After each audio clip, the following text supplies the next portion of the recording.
Hello. आज के इस एक्सप्लेनर में आपका स्वागत है।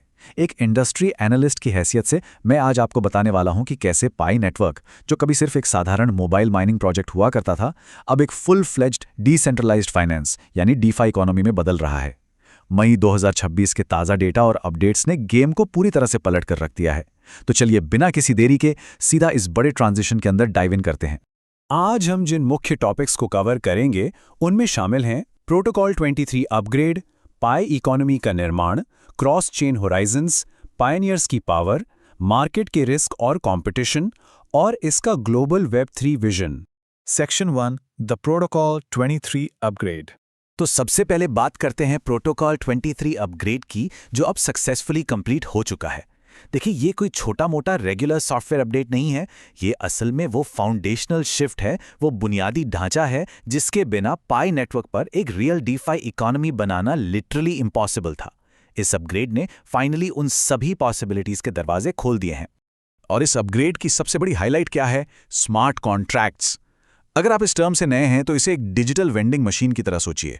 जैसे वेंडिंग मशीन में आप पैसे डालते हैं और बिना किसी दुकानदार के आपको आपका स्नैक मिल जाता है, ठीक वैसे ही ये स्मार्ट कॉन्ट्रैक्ट्स पाई मेननेट पर ऐसे कोड होते हैं जो बिना किसी बिचौलिए के गेमिंग या फाइनेंस के रूल्स अपने आप एग्जीक्यूट करते हैं। यही वो चीज़ है जो डेवलपर्स को नए डिसेंट्रलाइज्ड ऐप्स या डी ऐप्स बनाने की सुपर पावर देती है। Section 2 building the pi economy. अब जरा देखते हैं कि ये फीचर्स असल में ग्राउंड लेवल पर क्या इम्पैक्ट डाल रहे हैं।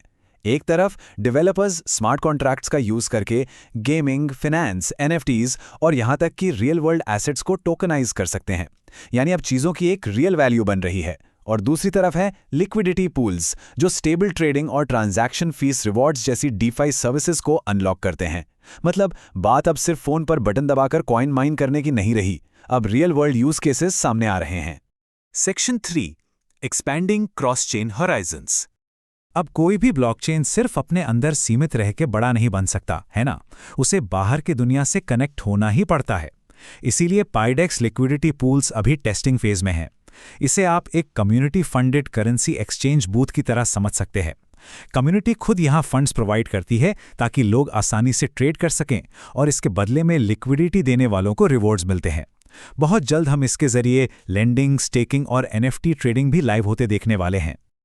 और यहां चीजें और भी इंटरेस्टिंग हो जाती हैं। पाइडेक्स टेस्टनेट पर क्रॉस चेन स्वैप्स की टेस्टिंग चल रही है। हम बात कर रहे हैं डायरेक्ट बिटकॉइन, बीएनबी और यूएसडीटी जैसे बड़े स्टेबल कॉइन्स के इंटीग्रेशन की। इन मेजर एसेट्स के साथ जुड़ने का सीधा सा मतलब है कि पाई नेटवर्क ग्लोबल डीफाई इकोसिस्टम में एक बहुत बड़ा और सीरियस कदम उठा रहा है। यह सच में एक गेम चेंजर हो सकता है। Section 4 the power of pioneers. Technology तो अपनी जगह है, लेकिन इस पूरी मशीन को चलाने वाले असल लोग कौन हैं? पायनियर्स।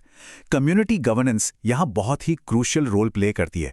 जब डिसीजन मेकिंग पावर डिसेंट्रलाइज्ड होती है, यानी कम्युनिटी के हाथों में होती है, तो नए फीचर्स के अडॉप्शन की स्पीड अपने आप तेज हो जाती है। आखिरकार जब लोग खुद किसी इकोसिस्टम के फैसले लेते हैं तो उनका उस पर ट्रस्ट भी कहीं ज्यादा होता है। Section 5 market risk and competition. अब एक एनालिस्ट के तौर पर हमें सिर्फ अच्छी बातों पर ही फोकस नहीं करना है, बल्कि रिस्क्स को भी देखना है।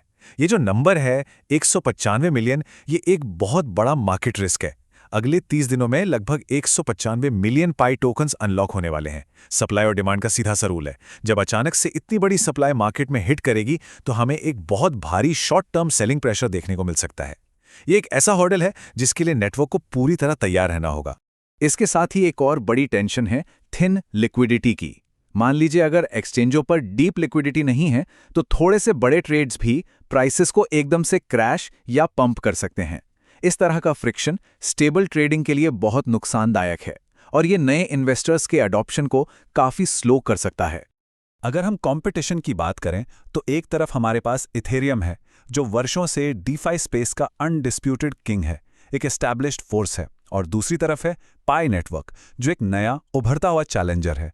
ये ग्राउंड रियलिटी है कि पाई को इस मार्केट में अपना हिस्सा हासिल करने के लिए खुद को इन बड़े जायंट्स से बिल्कुल अलग और बेहतर साबित करना ही होगा। यहां कंपटीशन लिटरली बहुत टफ है। Section 6 the global web 3 vision. तो इन सारे रिस्क्स और अपग्रेड्स के पीछे अल्टीमेट गोल क्या है? इस कोट पर गौर कीजिए। पायनियर्स को सिर्फ एक माइनिंग कम्युनिटी नहीं बने रहना है, बल्कि एक फंक्शनल ब्लॉकचेन इकोनॉमी का हिस्सा बनना है। यही इस पूरे प्रोजेक्ट का कोर विजन है। स्मार्ट कॉन्ट्रैक्ट्स का आना, लिक्विडिटी पूल्स बनाना और क्रॉस चेन स्वैप्स, ये सब सिर्फ एक ही चीज़ की तैयारी है, कैसे इस विशाल मोबाइल यूजर बेस को एक रियल ग्लोबल वेब3 इकोसिस्टम में बदला जाए। और फाइनली ये सब हमें इस सबसे बड़े सवाल पर लाकर खड़ा कर देता है, क्या पाई नेटवर्क सच में खुद को इतना डिफरेंशिएट कर पाएगा कि वो ग्लोबल डीफाई के एस्टैब्लिश्ड जायंट्स को टक्कर दे सके? क्या ये भारी टोकन अनलॉक्स और लिक्विडिटी के शुरुआती झटकों को सर्वाइव कर पाएगा? ये यकीनन सोचने वाली बात है। खैर, आज के इस एक्सप्लेनर में बस इतना ही। इस डीप डाइव में मेरे साथ जुड़ने के लिए बहुत बहुत शुक्रिया।